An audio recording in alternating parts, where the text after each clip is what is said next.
Do you love food? Do you have a signature dish that makes people go, that is tasty?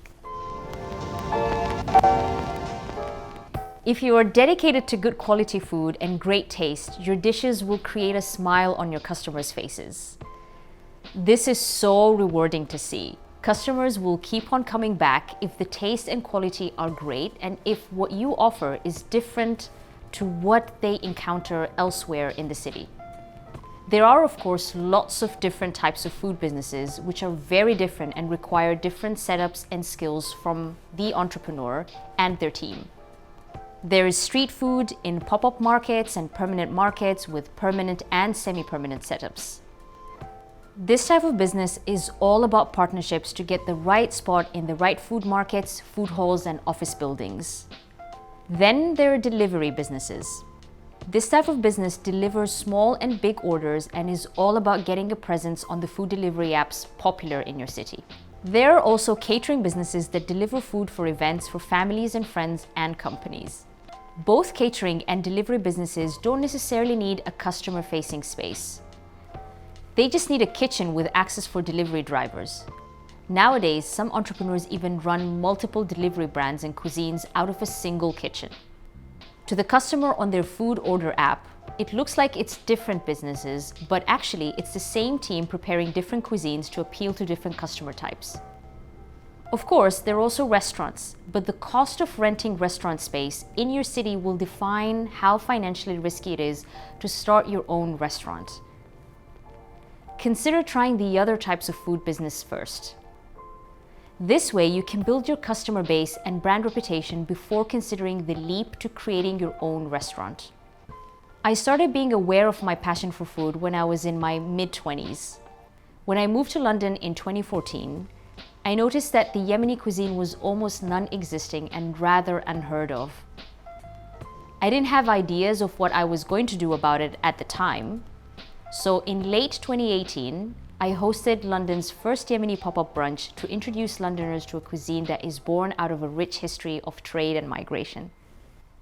It worked perfectly for me because I found out that it was a business I wanted to run periodically, part-time and not full-time.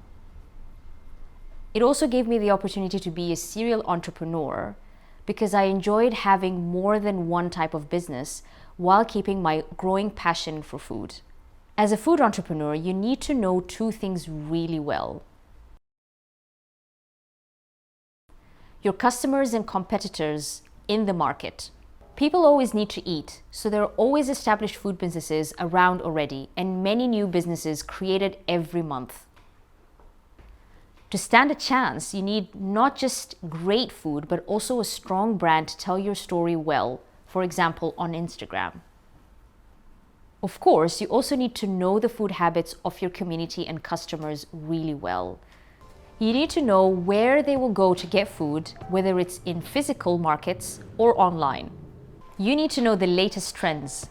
What foods are popular? Do customers favor speed, health, or something in between? Is it the type of cuisine you want to offer already popular, or is it completely new? It's really easy and fun to find out all this through 3 simple steps. Be a customer and test food off the competition. Check out both good and not so good businesses on the popular delivery apps. What are the reviewers saying? What can you learn from this? Check out popular online food magazines in your city. They will report on the latest trends. Who knows, maybe one day they will tell the story of your business. So now you see, the food business is not just about the food itself. As a food entrepreneur, you need to decide whether you will be a chef, the storyteller, the salesperson, or both. For example, if, like me, you are less of a cook and more of a storyteller, you can find a co-founder or employ someone who is an excellent chef. If you're more of a chef, but less of a storyteller or salesperson, you can find co-founders or employees who are really good at that. We have prepared a little food market research plan for you to guide you in finding your food niche in your city. Enjoy exploring!